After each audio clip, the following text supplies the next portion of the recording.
Thanks for clicking on Wayne.com for the final edition of Inside the Zone here, 2020 high school football style. Justin Kinney, as always, of Optimum Performance Sports has joined us every Monday throughout the season. And before we get into our awards, before we get into the state championship games, just how darn surprised are you that we are here, that we played 15 weeks of high school football in the state of Indiana, when you saw shortened seasons in Ohio, in Michigan, and a lot of people around, even in the Midwest, not playing high school football this year? We got through the whole thing. We did, and that was kind of the positive out of the weekend, is that we had two heartbreaking losses, but we ended the season at Lucas Oil Stadium on Thanksgiving weekend, and going into week one, we were sitting here saying there's no way, right? And to be able to go down there and crown champions was a big deal, particularly now as we get into basketball and see just how big of an impact the coronavirus is having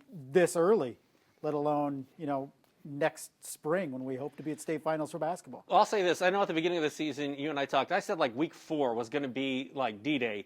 Is that going to be the time? If we can make it to week 4 when people have been exposed to multiple people and have had that 2-week incubation period, if they were to get coronavirus, I thought if we could get past week 4, we had a chance to make a decent run of the playoffs. I never thought we might make it all the way here, but I thought week 4 was going to be the tipping point, the deciding factor, and yet all the people have been complaining about, we weren't allowed to have fans, grandparents weren't allowed to go to games.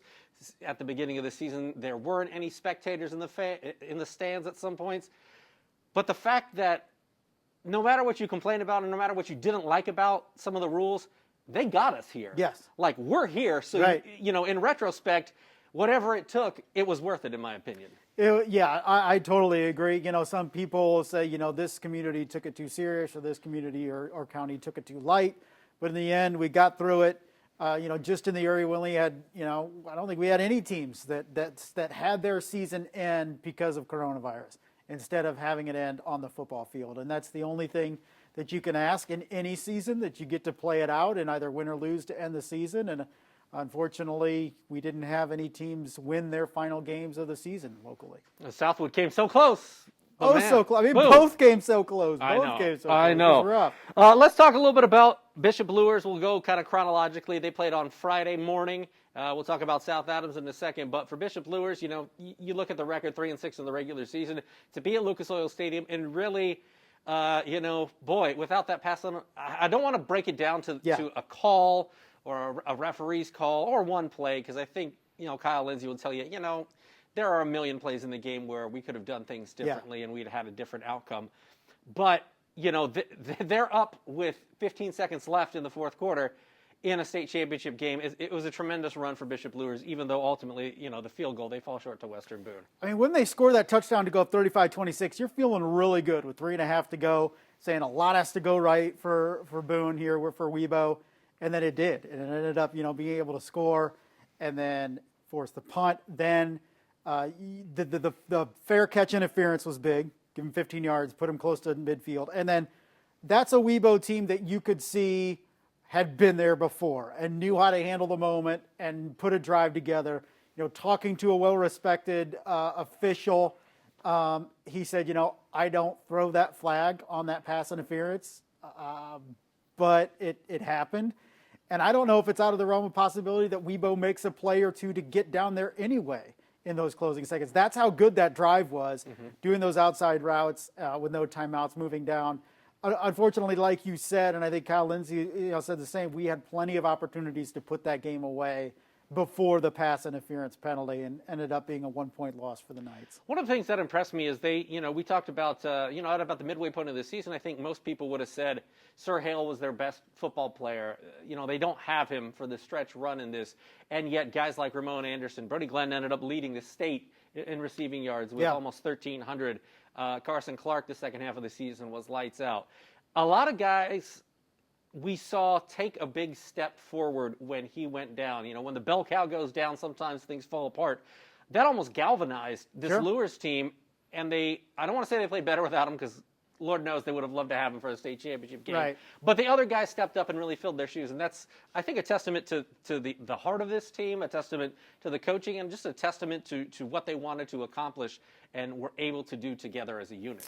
Definitely came through a lot of adversity. I think you could say that about a lot of teams throughout the course of a season, but I think Bishop Luers did. Injuries, dealing with coronavirus, having some quarantine issues, and 3 wins at the end of the regular season, 3-6. Yeah, it's the SAC, but a 3-win season in the regular season, not something that we're used to from seeing from Bishop Luers, even in recent seasons. And then they put it together and get to the 2A state title game. Now, before we talk about South Adams, I want to mention this with Bishop Luers. A lot of the key components for Bishop Luers were juniors, Yeah. playmakers. We've talked about Clark, talk about Brody Glenn. So they used a lot of juniors. This is going to be a big building experience. And while this season we didn't expect a whole lot from Bishop Luers coming in, next year, seeing what they were able to do this postseason, the expectations are going to be fairly square on their shoulders next season. How do they use this to build? I know Coach is going to have to replace some linemen, and you talked to Kyle Lindsey in the preseason. He talks all about linemen. Right, yeah. We're going to be fine at the skill position. Yeah. We got to have linemen in the SAC. Definitely. But a lot of these playmakers as juniors are going to be back as seniors. How do they build off this for next? Well, it definitely gives them some momentum, particularly with Carson Clark playing the way he did, and that really solidifies that quarterback position. I think what it does, and we all know how talent is directional in this city on where guys go to school and the sexy programs that are winning. And I think for 8 years, Bishop Luers wasn't that because they didn't get to a state championship game. Now they've gotten to state, and I think it makes it, once again, a place that people want to go to play football. I don't think we can gloss over the fact that talent in this city gravitates toward winning programs, and now Bishop Luers is a winning program once again. Win or lose in the state championship game, they got there.